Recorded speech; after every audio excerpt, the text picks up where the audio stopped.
So, I am a former residential life administrator, and I'm gonna right now tell all college students right now how not to get caught with marijuana. Because I feel like college students have this misunderstanding of college administration. And I think it's time to just have a really honest conversation about how universities feel about marijuana. So I'm going to tell you how to not get caught with it. And if there's any res life professionals out there that are like, oh my God, I can't believe you're making this video. The truth of the matter is that residential life professionals, we are the same ones who are out here tweeting, let Sha'Carri Richardson run. So let's get real about that. So college students, I'm going to tell you how not to get caught with marijuana on your college campus. The only reason you all are getting caught and getting in trouble with administration for marijuana is because you are out here buying marijuana that is so rank that it is upsetting other people, and they are telling the RA.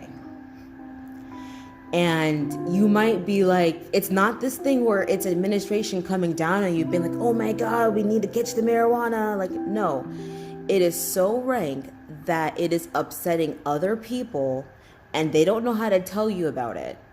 So then they tell the RA.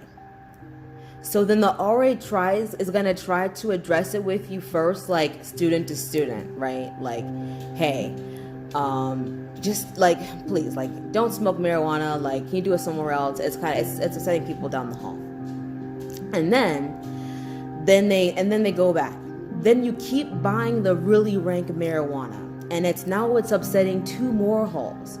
So now a different RA who's a little bit more like serious about their rounds and their job, they're smelling the weed, and then they're going to do their job and write a report, and they're going to knock on your door.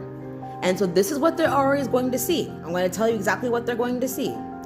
They're going to see your huge towels on the floor. And they're going to see that you covered up your smoke detector with a plastic bag. And they have to address that because that is a safety issue. And that's the big thing with colleges. And everything comes down to health and safety. So if you violated health and safety, then they're going to get you in trouble. So smoke detector, that's the health and safety right there.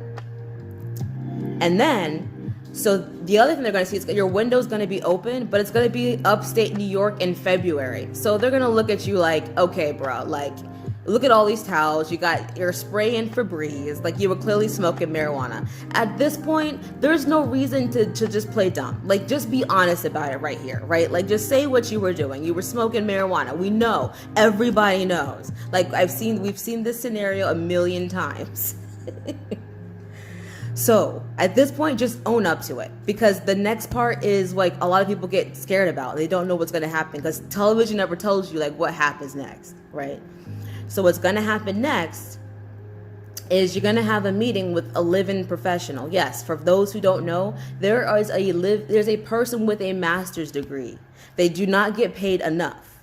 Some of them have spouses. Some of them have dogs. Some of them have kids. All of them do not get paid enough. None of them get paid enough to do the things I'm about to tell you that they do. So they are going to now have a meeting with this student, and they're going to make you take a 3-hour course on marijuana that you're going to think is bullshit. And yes, you're going to think it's bullshit because you're like, it's just marijuana. It's 2021. Why can't colleges wake up? Because your college legally cannot say that it is they can have marijuana on their campus. Because it is still a Schedule I drug. So they cannot just be like, you're a marijuana campus. Like, they cannot, they just can't. So they're going to make you take this course. So I'm going to give it to you right now in the short span. Take your rank marijuana and smoke it somewhere else. RAs are now going out smelling everybody's brownies. RAs are not out here looking through everybody's creams. That'd be impossible. They're not out here trying to find the marijuana. They're not.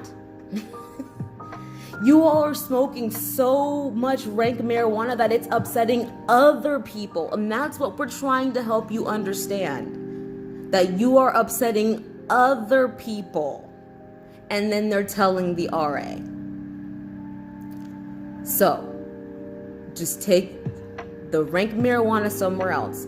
And the reason administration gets so involved this year, if you felt like they were getting a little bit more particular about it, it's because we're really worried about the students who have gotten in trouble for marijuana, who are also not going to their Zoom classes, who we also think are still in their rooms. Those are the ones we are worried about.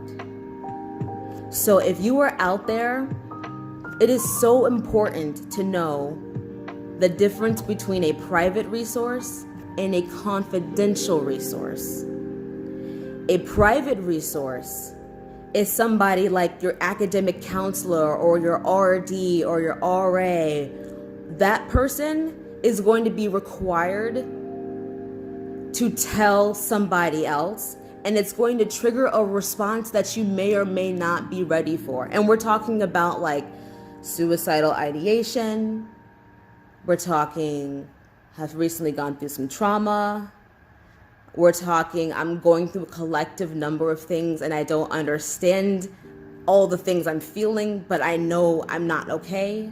But you're afraid you might say something. You need to know that there are private resources and they're going to be required to tell somebody else possibly. And it's going to trigger a response. You might get some emails. You might get some emails that say like, you know, hey, we're checking in. We just heard that you reported this thing. You're not even sure what you reported, right? You're not even sure what you said that triggered this response. So just know, you need to know the difference. It's the private resource, okay? Your school also has confidential resources. Confidential resources are different. They are not required to tell the university a single thing. Those can be sometimes your ministers or reverends on campus. Sometimes they're Title IX coordinators. Sometimes they're counselors. Sometimes they might be surprising people that you might not know. Sometimes they might end up being a coach, and you had no clue that they were certified as a confidential resource. So college students, it is so important to know the difference between a confidential resource and a private resource. Ask your administrators which one they are. And for those of you who are making straight A's and just having really rank marijuana, seriously, we're begging you, just do it somewhere else. Thank you.